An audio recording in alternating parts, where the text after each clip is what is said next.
Hello, listeners, and welcome back from the break. If you're just joining the Sheila Zielinski Show, I am your host, Sheila Zielinski, weekendvigilante.com.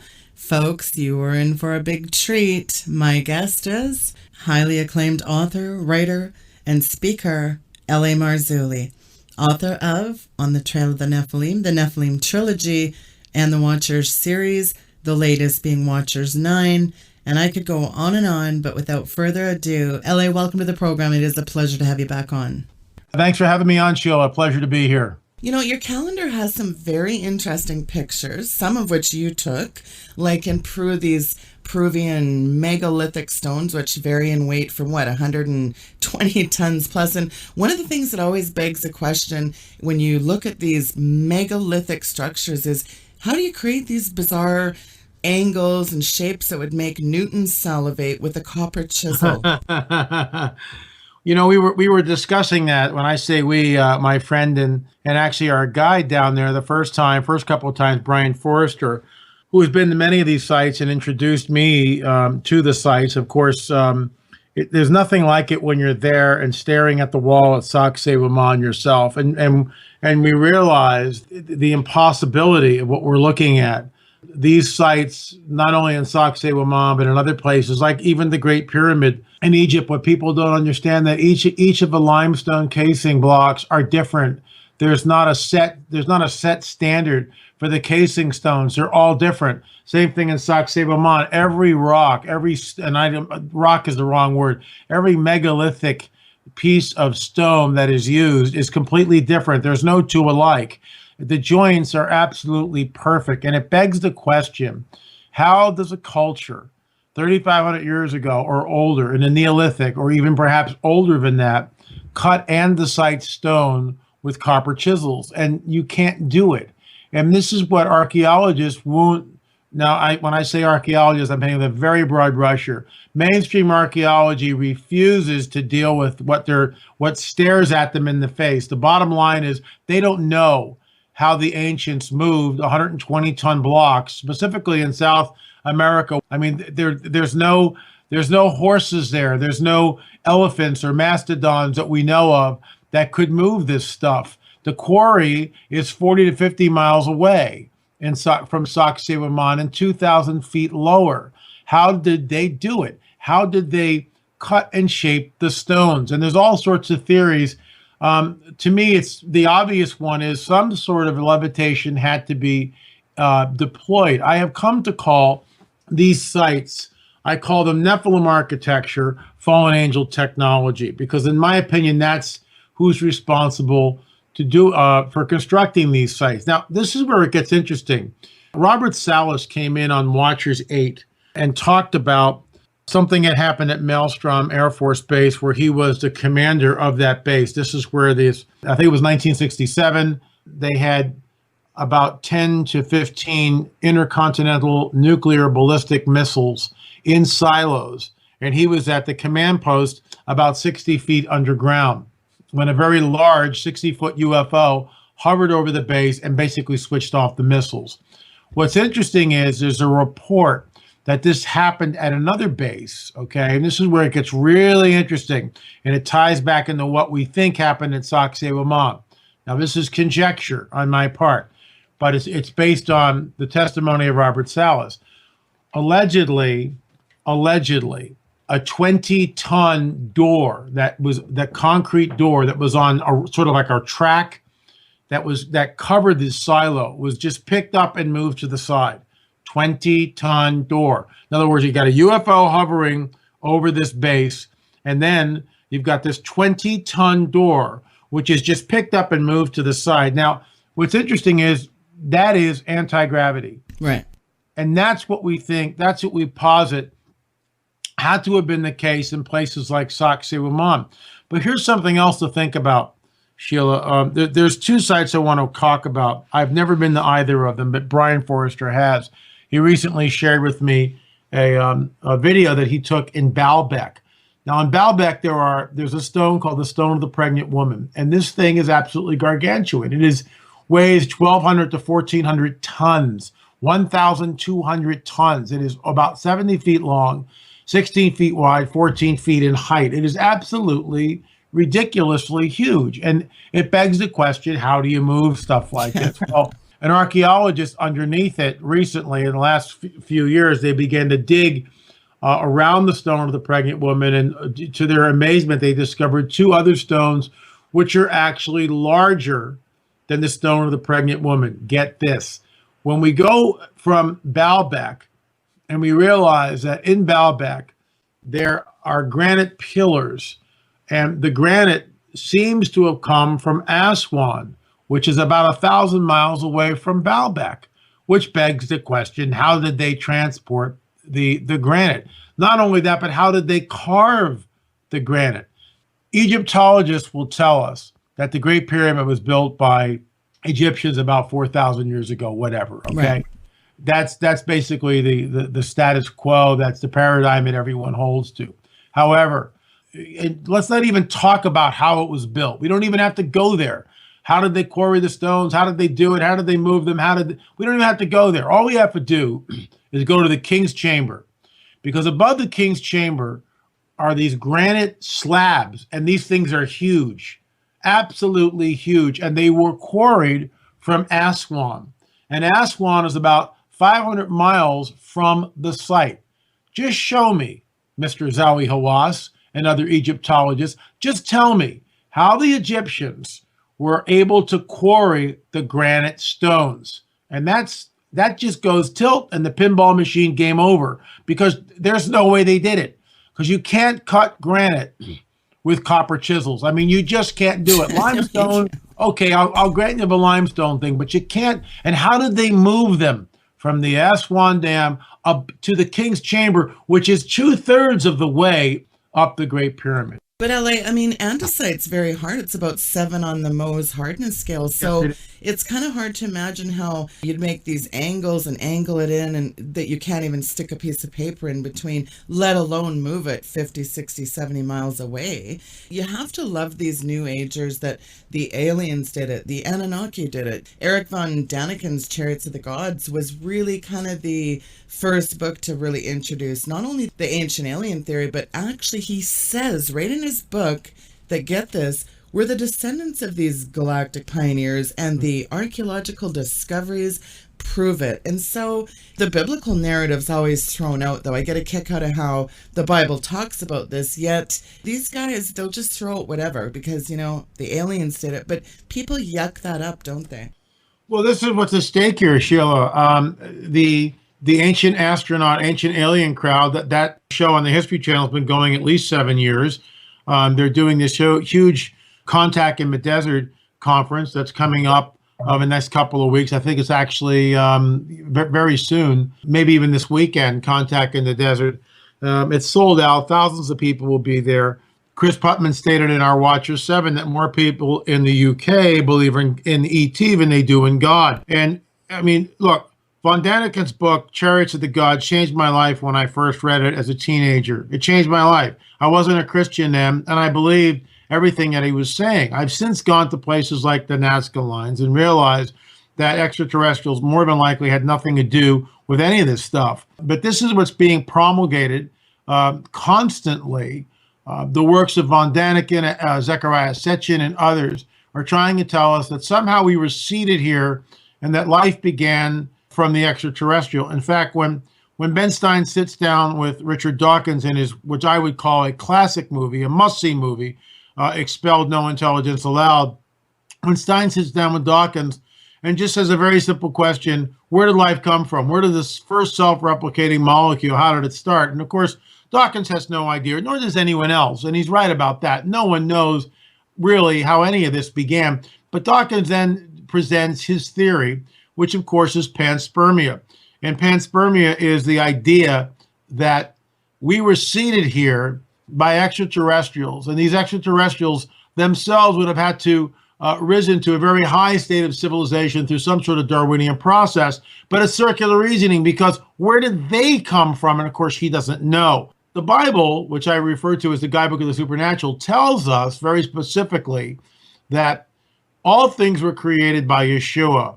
It says the Word was with God, and the Word was God. The Word was God, the Word was with God. All things were created by him, and nothing that was made without him. So we know from the biblical narrative that he created everything. He spoke everything into existence. Now that points back to the supernatural, as does places, in my opinion, like Sacsayhuaman, the Great Pyramid, like many of the sites that we see around the globe.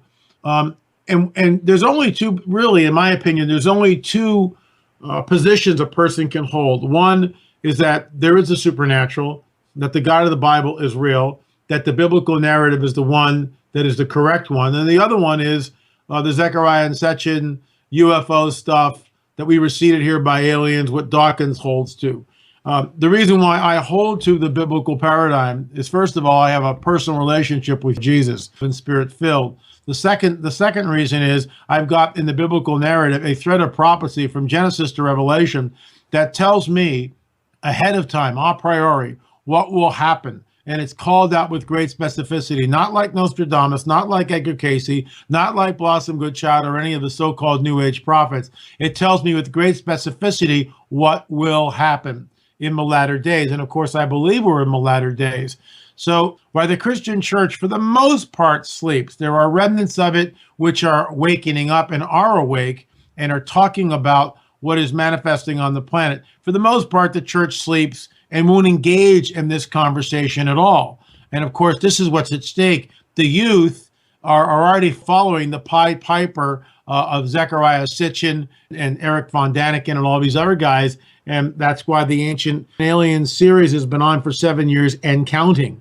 There's obviously a really, really big audience. And like you said, it's very disturbing, as Chris Putnam alluded to. More people believe in aliens than believe in God. And Tom Horn said something really stunning on my show. And he was talking about the book. And of course, it's referenced in Exo Vaticani. It's called Childhood's End. And it actually is becoming a series this year. I don't know what station's picking it up, but they're going to introduce the world to the idea. And him and Steve Quill said on my show, and listen to this, LA, Tom said, what if, because of course the aliens, you know, that mantra is being spewed out of the Catholic Church, the Vatican is going to be baptizing aliens. So what if that God of the Bible was just, you know, he was just the bad guy.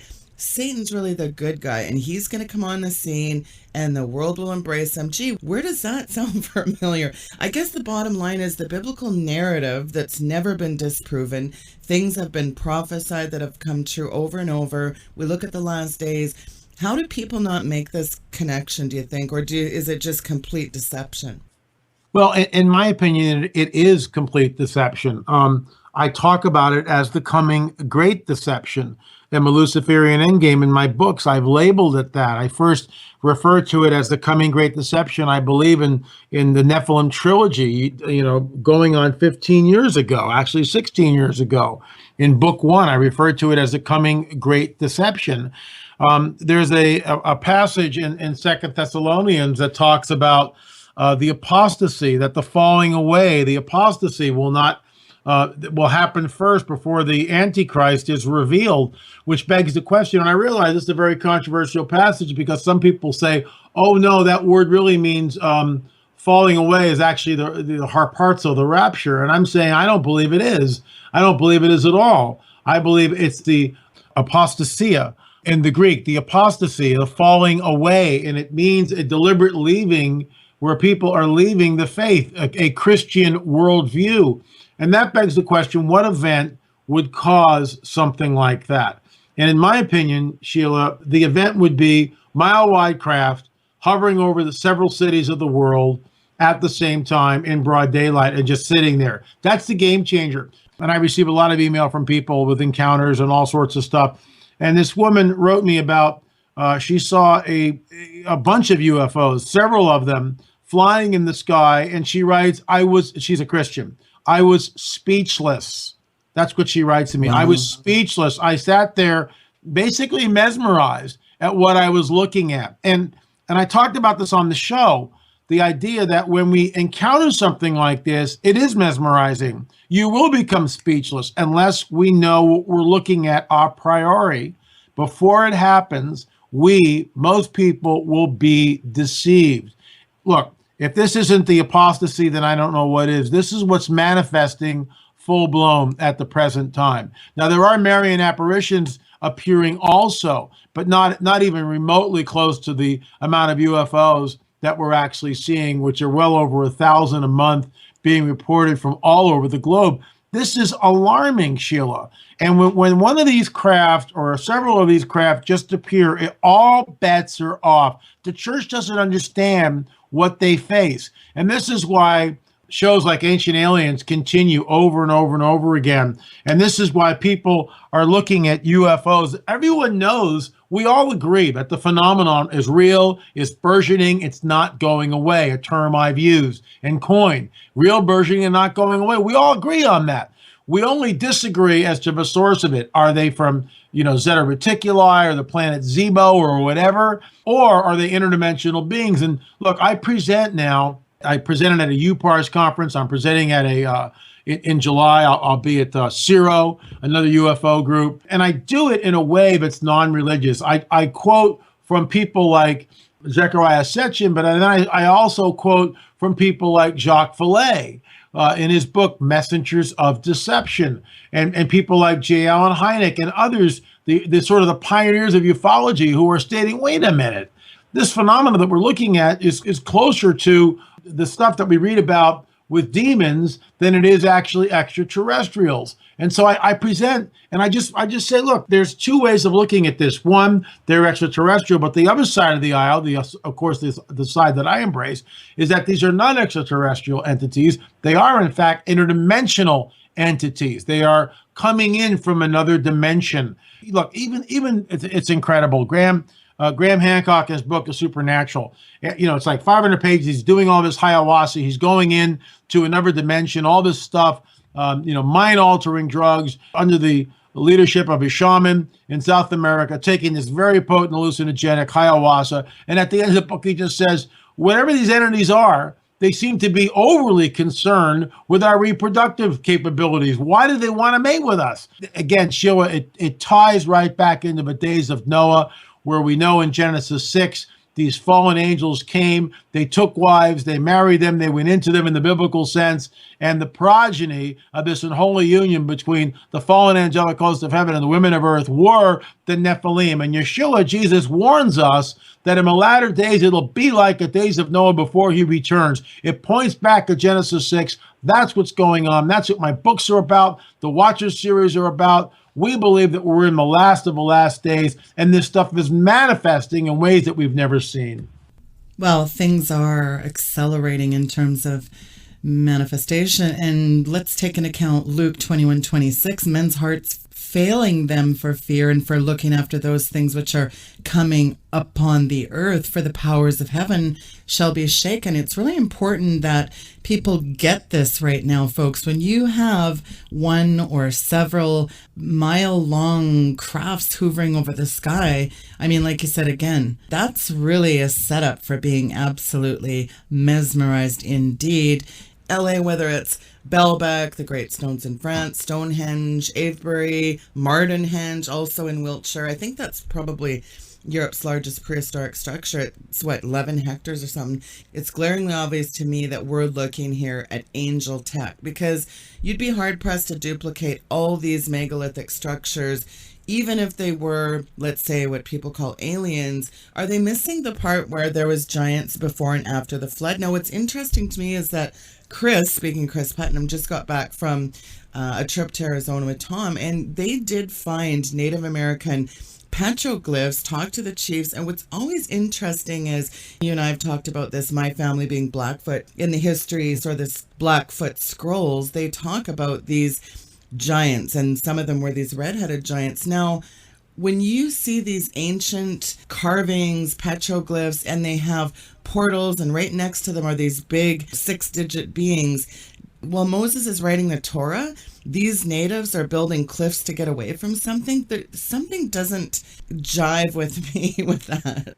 Well, look, I've been to many of these sites. I mean, I've actually seen the petroglyphs. I've got photographs of them in the book. There's one very interesting one in On the Trail of Nephilim 2, where it shows this little guy with a spear coming up against a 6-finger giant. I mean, it's right on the rock wall. There it is. It's a petroglyph.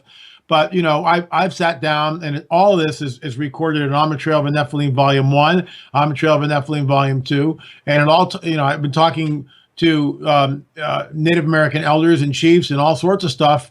And that's why it's in the books. What we hear about, what we see in the oral tradition is this ongoing relationship with these very tall, red-haired, six-fingered giant cannibals that were all over the Americas. And On the Trail of the Nephilim Volume 2, which was groundbreaking, I was on the History Channel show In Search of the Lost Giants by the Vieira brothers. Right. They basically took my picture, which I discovered in the Catalina archives. And Sheila, you got to understand, this is my work. This is my discovery.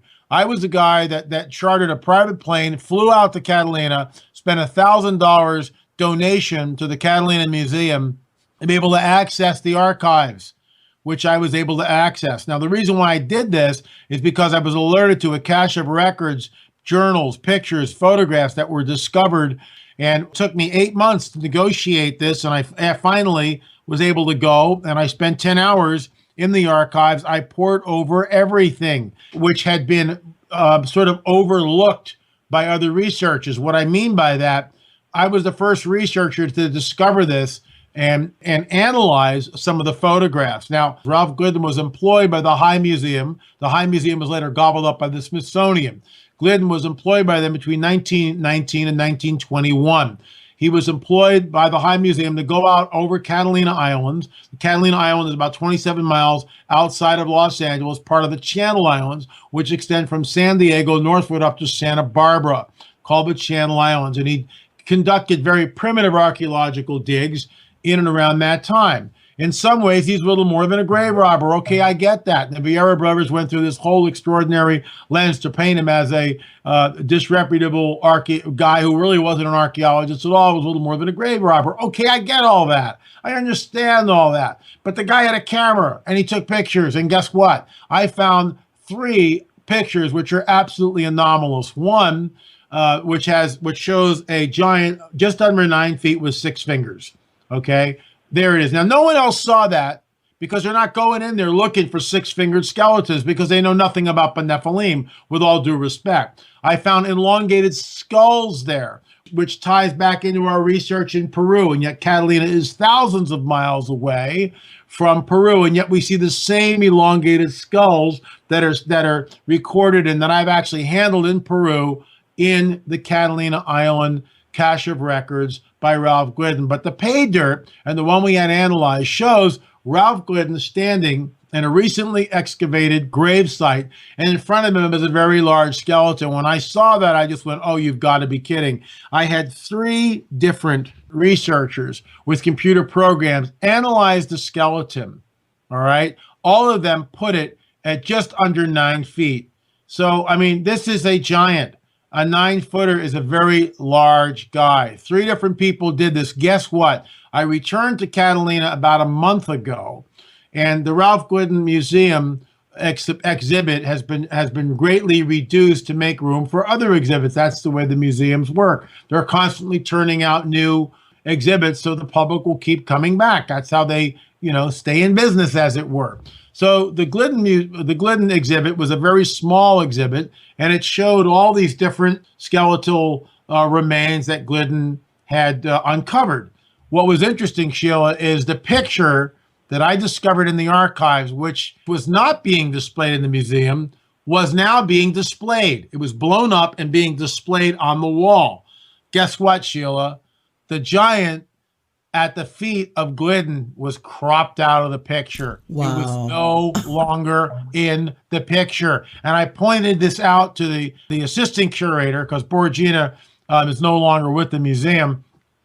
And I said, what happened to the giant? And I said, you guys cropped out the picture. And all she could tell me was, well, we didn't want to offend any Native Americans. And I looked at her and I said, look all around you. All you see is Glidden holding skulls from Native Americans. This is the one picture that we don't believe is Native American. And it points back to the biblical Nephilim. And of course, I was on the History Channel's In Search of the Lost Giants with the Vieira brothers, and their series made it look like they had discovered that picture. And of course, I was greatly offended by this because I gave it to Vieira.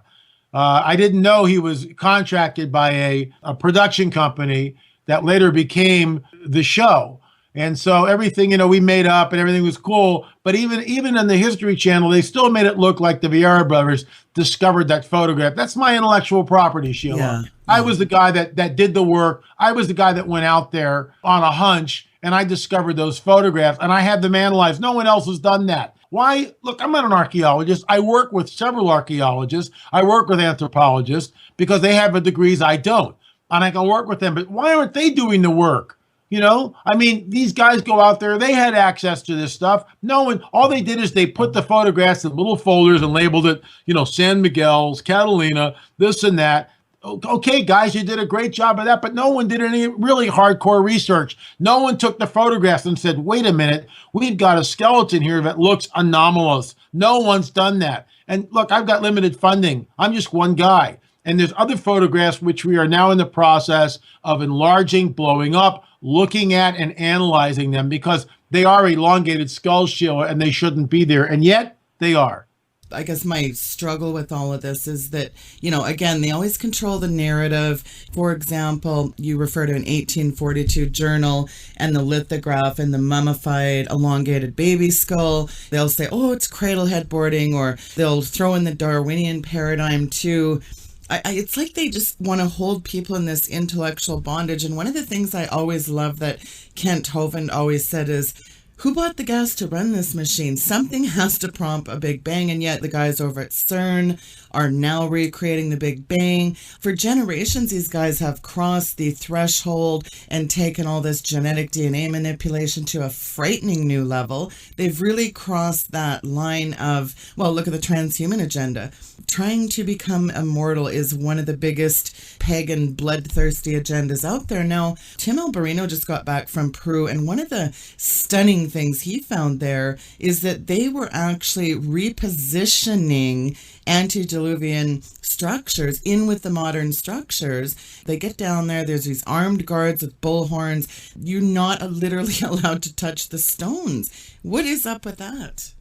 Well, he's talking about Puma Punku and Tiwanaku. Was there 2 years ago. I have not written about it yet. We touched a little bit about it in Watchers 8. Alberino's right about what he was seeing, specifically at Tiwanaku. They began to reconstruct some of what was there. They were told to stop doing it because they were screwing everything up. And you're right. There are guards that are there. There's a way of getting around that, and I won't tell you how we did it, but we got around it. In Puma Punku, we went to places that the public is not allowed to go to. And what we saw there was absolutely stunning. I have not written about it yet, but I have the information. I've got the pictures of it. This was a huge machine. It was megalithic. But like many of these sites, it has been raided over the centuries. And many of these stones were drilled in modernity, specifically in Puma Punku, when they were building the railroad. And many of the stones were broken up and used as railroad bedding material, if you can even believe that. So, yeah, I know exactly what he's talking about. There's an armed guard posted along the one gate. But see, when you walk around the area, which I've done and spent several days there, no one knows what this thing looked like. It's been thrown down. We found one gate, for lack of a better word. And Sheila, again, this is andesite stone, and this thing has been carved with some sort of machine tool. There's no way you can do this with a chisel, and it's duplicated on both sides. It was some sort of a machine that was in place. At least that's what we think it is. And we think, of course, it's pre-flood. The knowledge is all controlled, and people don't understand this, that the Darwinian paradigm is what is held sacrosanct in both academia and, of course, the scientific community. And they have an axe to grind. And anything that points to the supernatural is immediately dealt with. Watch Ben Stein's movie if you don't believe me. Expelled. I mean, that's what the whole thing's about. No intelligence allowed. The university system controls the information. For Absolutely. instance, they're talking about, we've examined thousands of mummies in Peru, and they're drinking beer and making, and planting maize and corn and all this stuff. Well, has anyone done any freaking DNA testing? The answer to that is basically no. We're trying to do the DNA testing.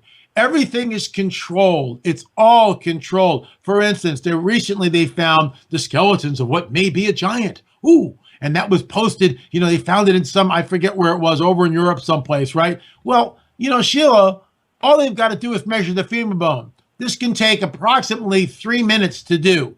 And you know that they've done that, but they won't release the information because it probably is a real giant, and it has nothing to do with the pituitary thing, and the doggone thing is probably over 9 feet tall. All they've got to do is measure the femur bone and put that into an equation, and you can tell very quickly how big this guy really was. That's all they have to do, but they won't share the information. Just like the 1842 lithograph, where this whole debate's going on between the cradle headboarding and the genetic manipulation by an outside agency. We don't know until we get the DNA. This is why we are on the trail.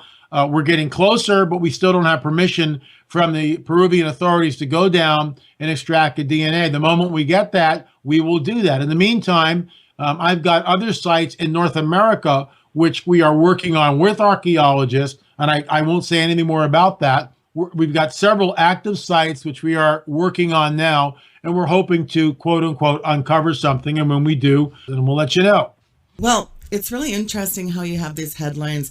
Giant human jawbone baffles scientists. Taiwanese fishermen catch this massive, it would have been a 17-foot something. I mean, how do these people explain these 12-foot, 17-foot skeletons? A 290 million year old human footprint has researchers scratching their heads. Well, yeah, scratching their heads, baffling, that always sort of seems synonymous. But when you look at the Aztecs, the Incas, the Mayans, they always want to praise these guys as they were such nice. No, they were bloodthirsty pagan death cults, really, weren't they? Well, absolutely they were. Places like Chichen Itza, where 50,000 people were ritualistically slaughtered on top of the pyramid. I mean, this is very deliberate. It also begs the question, where does this pyramid come from? Once again, it's Nephilim architecture, fallen angel technology, in my opinion, that it enables this culture to construct these sites. It's stunning to me that apart LA from the terrible results of the unsanctioned, unholy interbreeding between the fallen angels and the humans, the Watchers bringing men knowledge, really, Enoch relates something very stunning, and I wonder if some of these guys wouldn't do themselves a favor from the ancient aliens and read the book of Enoch. Enoch relates the individual names and skills attributed to each of these players. It's either David or Mark Flynn talk about this. Besides metallurgy and cosmology and astrology and pharmakia, we're talking about enchantments and root cuttings, resolving of enchantments, astrology, constellations, the knowledge of the clouds, the signs of the earth, the signs of the sun, the moon. I mean, this is obviously pretty clear who's developed this technology, and yet they just will not acknowledge this. No, and they don't, because the moment they get into the supernatural, now what? And what supernatural paradigm are we going to believe? Which one are we going to hold that actually is the truth? And of course, being a Christian, being spirit-filled, we believe in the teachings of Yeshua. We believe in the teachings of the entire Bible, in the prophetic thread that goes from Genesis to Revelation. And we believe that we are in the last days, and we are in the days of Noah. It'll be like the days of Noah when the Son of Man returns, and we're seeing that. Although it's slightly different than it was in the days of Noah, it's similar to the days of Noah. The biblical narrative shows us that there is a supernatural. Extra biblical books like the Book of Enoch certainly tell us that something is going on. There's a quid pro quo when the fallen angelic hosts come to earth. They were giving this knowledge. And here's something interesting. When I was in Teotihuacan in Mexico, and then later on, several years later, wound up in Corral, this very ancient city in Peru, which not many people know about. It's the oldest city in the Americas. It's over 5,000 years old. It's the oldest city in the Americas. And it's got the whole pyramidal structures that we see. My first question is, where did this come from? And why does it look so similar to Teotihuacan in Mexico, which happens a couple thousand years later? Where does the knowledge come from? And this ties in with your question. It's all fallen angel technology, in my opinion. This is where it's coming from. These guys want to be worshipped. They come down, they set up a kingdom, their own kingdom. They're worshipped as gods. The movie 10,000 BC actually gets it right, in my opinion. It really does. It gets it right, except it doesn't show enough of the supernatural. It shows that this one guy, this is where it strays, this one guy, they're building the pyramids and they're using mastodons to haul the bricks and all this other stuff. They get it on some level. This guy's being treated as a god. They're right. But it's a fallen angel, in my opinion, that sets up shop and then teaches the culture all the grueling detail about human sacrifice. And all of these sites that I've been to, corral. My first question to the god, evidence of human sacrifice. He looked at me nervously and said, yes, we found it.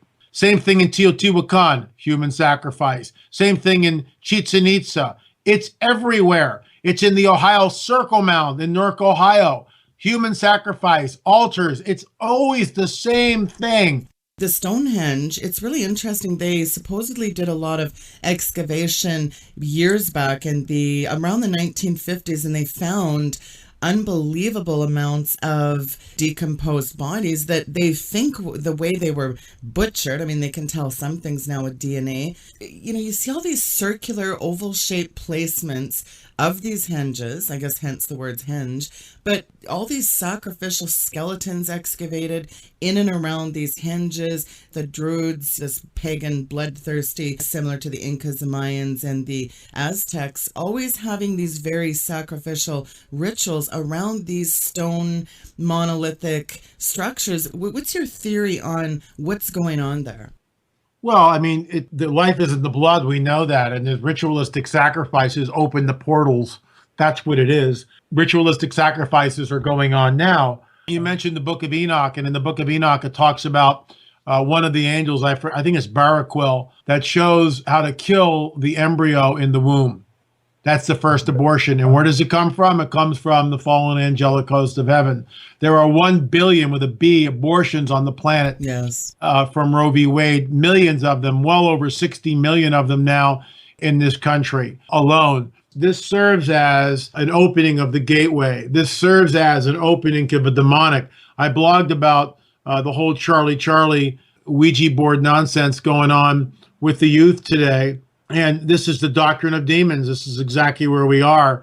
In the latter times, they will depart from the faith and give heed to the doctrine of demons. This is exactly where we are. Yes. It's exactly where we are. I mean, here's a signpost, Wake Up Church, Charlie. And I blogged 2 things on it because, and actually, my post has not gone viral, but we've had well over 8,000 hits just from one and close to 9,000 hits from the other. This is an ongoing deal. People are waking up, and this is cutting edge stuff. But look, the occult is alive and well. These entities engage in ritualistic blood sacrifice because this is where the power is from. I was just at America's Stonehenge in New Hampshire. I do a little thing called Acceleration TV. Part 1 was aired last week on our trip to Stonehenge. Well, we haven't even discussed yet the sacrificial table, which is in America's Stonehenge, which is still there intact. And this thing weighs a lot. It's probably, 2 or 3 tons.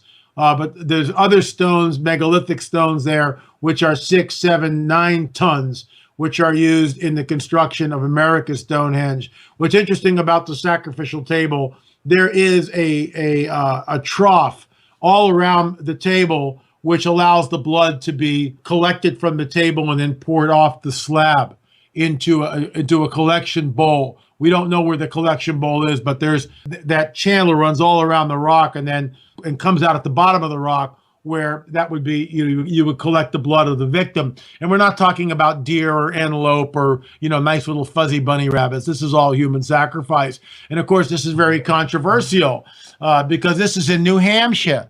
And what's interesting about this, Sheila, this site may date back 4,000 years to the time of the Phoenicians. The Phoenicians are a seafaring people and are the descendants of the Canaanites, and the Canaanites are a Nephilim tribe. So it all goes back to the idea of Mount Hermon. What's interesting, we talked about this a little earlier, Baalbek, one of those huge sites in Lebanon. What most people don't understand, and this is why you've got to be on the site, Brian was there, and we talked yesterday on Skype. I have never been there, but I was able to pick his brain, as it were. And what's interesting is when you're at Baalbek, guess what you can see from standing in Baalbek? Mount Hermon. You can see it. Yeah, I didn't know that. You can see it in the distance. It's only 47 and a half miles away, Baalbek, from Mount Hermon. And of course, Mount Hermon is where the fallen angel, the 200 watcher angels, descended in the days of Jared on Mount Hermon, and those were the guys that started all the mischief, as Chuck Missler likes to call it, way back in Genesis 6. It's all connected. Well, it's just really interesting. Mountains, whether it's Mount Sinai, Olives, Mount Hermon, there's always a very interesting connection with interdimensional gateways and stairways and ascending and descending, whether it's Jacob's ladder or Elijah and the whirlwind and many other accounts. It would almost seem like there's a reoccurring theme here. They're always located on or near these mountains. Take Mount Graham, for instance. The Native Americans believe that that is one of the most sacred mountains in the indigenous arena. And guess what? They themselves know that is a stargate. You know, you have to connect some dots that there has to be some kind of interdimensional portals that are significant with these mountain areas, aren't there? Well, absolutely. This is ongoing. Portals are opened up deliberately through ritualistic blood sacrifice. We know that. I mean, occultists use it now. Nothing has changed. Absolutely nothing has changed in thousands of years. It's the doctrines of demons. It's right from the pit of hell, Hell's Kitchen, as Russ Dizdar likes to call it. It's exactly what we're looking at. All these high places, for instance, in America's Stonehenge, and I'm just going to use this because I was just there about 3 weeks ago, Sheila. And this is what's so important about being boots on the ground. Now, with all due respect to Brian, you know, Brian has been to Baalbek, but I've been to America's Stonehenge, and he's never been there. Nah. But I'd much rather trade and go to Baalbek. But here's the deal. I'm at America's Stonehenge. I've seen pictures of it. I've written about it, but I was never there. My wife and I walk in to the site, and guess what? It's in a housing development. Now, not like, you know, houses packed together. The houses are like on 2-acre, 5-acre, 10-acre parcels. And the Stone family, the grandfather, purchased all 120 acres or whatever it is for America's Stonehenge and protected the site. But as you're going into the site, I realize immediately we're ascending. We're ascending. And we're ascending to what I believe is going to be a high place. Sure enough, America's Stonehenge is built on a high place. It's the highest part of this one area. It's built on like a small hilltop or a small mountaintop. Earlier, when the site was constructed 4,000 years ago, and they've had geologists come to the site and look and dig down into the earth, there were no trees there. It was a meadow. So you had this whole 360 panoramic view of the mountains around you, and the mountains in the distance, Sheila, undulate like the back of a snake. Isn't that interesting? And guess what? When you stand there at America's Stonehenge in the distance, that's where the megaliths, the standing stones, are put in. And you wouldn't be able to see that 150 years ago because it was all grown up. And this is why it's all modern research, and it's all just recently really been uncovered. And they've cleared sections of the forest away to give you an idea of what the hill used to look like 4,000 years ago when these standing stones were there. And of course, all this right there in America's Stonehenge is that slab, that sacrificial table where we believe human sacrifice took place. These are high places, demonically charged high places. And this is just one of many. And just like these sites, just like in Newark, Ohio, where I've been, and I'll be back there, Nephilim Mounts Conference, September 12th, Gary Stearman, Russ Dizdar, Chief Joseph Riverwind, Fritz Zimmerman, and L.A. Marzulli. 10 hours, just jam-packed information. Get your tickets early, folks. I think it's going to get sold out. But at all these places, Sheila, we find remains of human sacrifices everywhere from Teotihuacan to Tiwanaku, Pumapunku. It's all there. Human sacrifice is the one common denominator in all these ancient sites. Whether it's Helena Blavatsky, whether it's Alice Bailey and her 24 occultic volumes, they all have one thing in common. Well, I guess two things. The fact that they are obsessed with these entities And the second thing is blood sacrifice. When you really get into researching these people, this is again a bloodthirsty pagan death cult to these Satanists. And yet people don't make the connection of, think about Joshua and Caleb and the Israelites and the unsanctioned entities in the promised land. There's 12 footers that are at least alluded to, correct? Well, you're speaking of Og or Og of Bashan. Right. Yeah, and that's with the last of the Rephaim, Gilgal Rephaim, once again 47 and a half miles from the line that traces from America Stonehenge, intersects at Center Trilothon in England Stonehenge, and winds up going into Beirut. But we extend the line further. We realize that it goes very close to Mount Hermon, and it's 47 and a half miles from Baalbek in the north and 47 and a half miles from Gilgal Raphaim in the south. Raphaim, Rapha, the dead. Raphaim were a Nephilim tribe. Og, the king of Bashan, last of the Rephaim giants, the Nephilim. This is what we're looking at. It's all in the biblical narrative. And it all points to the same thing. And it goes back to Genesis 3. And unless we understand Genesis 3, we'll never understand Genesis 6. Genesis 3 tells us that there's going to be a seed war between the seed of the serpent and the seed of the woman. And then we see that manifested in Genesis 6. And it continues into modernity, into the present day.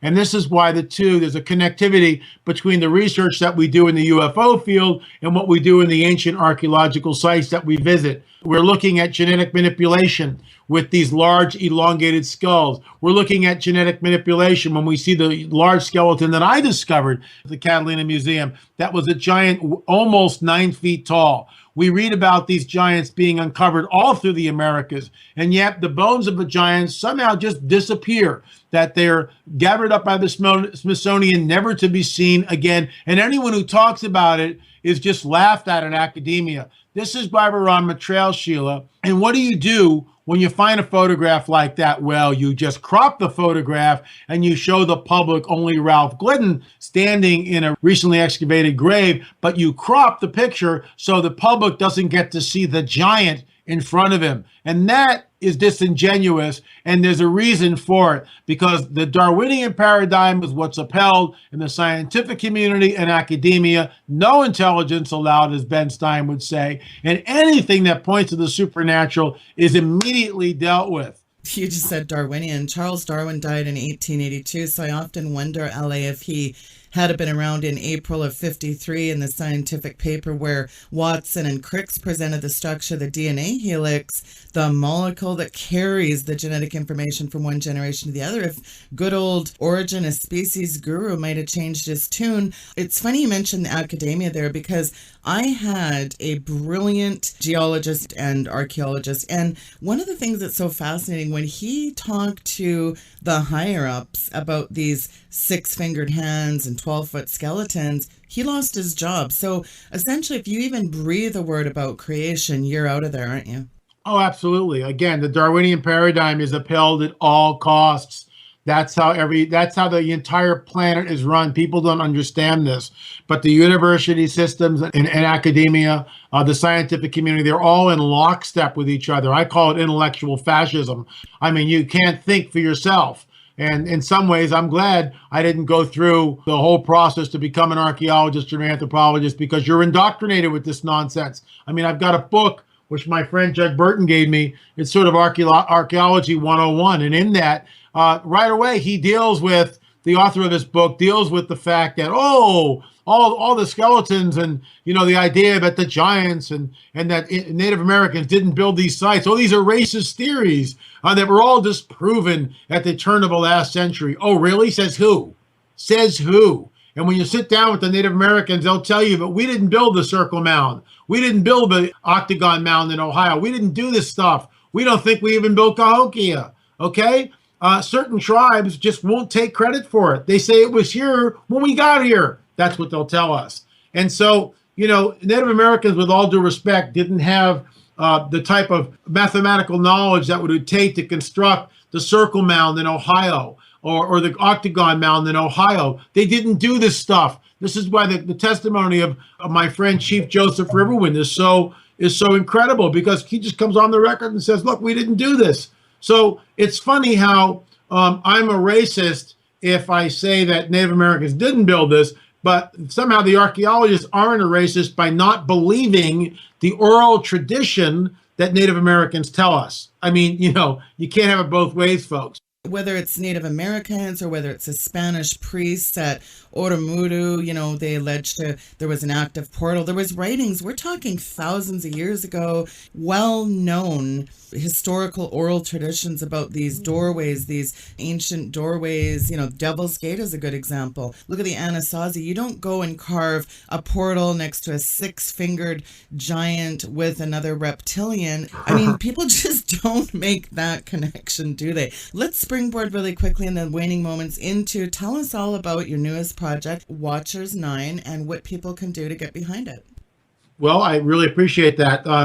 You can go to the blog, lamarzulli.wordpress.com, and if you want to contribute, we're asking for donations. We lost 4 of our major vendors last year. Dr. Stan Monteith passed away in Radio Liberty. Stearman and Bob Ulrich left Prophecy in the News and started their own ministry, Prophecy Watchers. And we went with them. We believe in what they're doing. But we lost the vendor of Prophecy in the News, which was considerable to us. Southwest Radio Church is another ministry which will no longer air our programs, even though we recorded about 6 programs with Noah Hutchings. They will not air those programs. There's been a coup over there. And I don't mind saying this because people need to understand what's going on. People have a right to know. They're not, in my opinion, being forthright, and they need to do some investigation. Why was Noah Hutchings fired? Why won't they air the programs? Unfortunately, with Sid Roth, we were on that program. We sold well over 12,000 copies of On the Trail of the Nephilim 1, combined with the Watchers 6. Huge program. In fact, the half-hour program on Sid Roth has netted over 1.3 million downloads. That's unbelievable. So they changed production manager. For whatever reason, they're not interested in our material anymore. That's fine. I mean, but all I'm saying is we lost 4 of our vendors last year for different reasons. They just don't want to cover our stuff anymore, which is fine. They can do that. I get it. They're going in another direction, and that they're certainly free to do that. And Watchers 8, we spent upwards of $30,000 on, and it has not monetized yet for us. So we're asking for donations to help with Watchers 9. When you contribute, you'll get a Watchers 9 plus a free book, Further Evidence. So we're not asking for freebies. We're going to give you something in return once we get Watchers 9 done. But that's what we're doing. We've raised just under $10,000 so far. We are in production. We are excited. We are forging ahead. And we just like to thank Gary Stearman and Bob Ulrich of Prophecy Watchers who are supporting us, as well as ministries like yours, Sheila. Thanks for having us on. We really appreciate it. Well, it's our pleasure. And I know, like I said, it's aliens, Anunnaki, it's everything but the biblical narrative. And young children, 13-year-old children are interested in this stuff. Kids that wouldn't otherwise be interested in the Bible are very fascinated with Genesis 6 giants. And so I think it's really important to get behind things like this. And certainly I know my listeners will be supporting you. And LA, I really appreciate your time coming on the show today. Well, thank you so much, Sheila. I'd love to do it again. You're one of, I love your interview style. You're really knowledgeable. It's just great talking with you because it's a wonderful conversation. Thank you so much. Well, thank you for that, L.A. God bless you. Folks, that was L.A. Marzulli from lamarzulli.net. The information is linked there at weekendvigilante.com. We have the amazing one and only Augusto Perez stopping by tomorrow to talk about the conference and a very timely word to share with our listeners. It's going to be a great week, folks. And again, we'll see if we can keep this program on the air. Thank you so much for that, folks. Good night and God bless.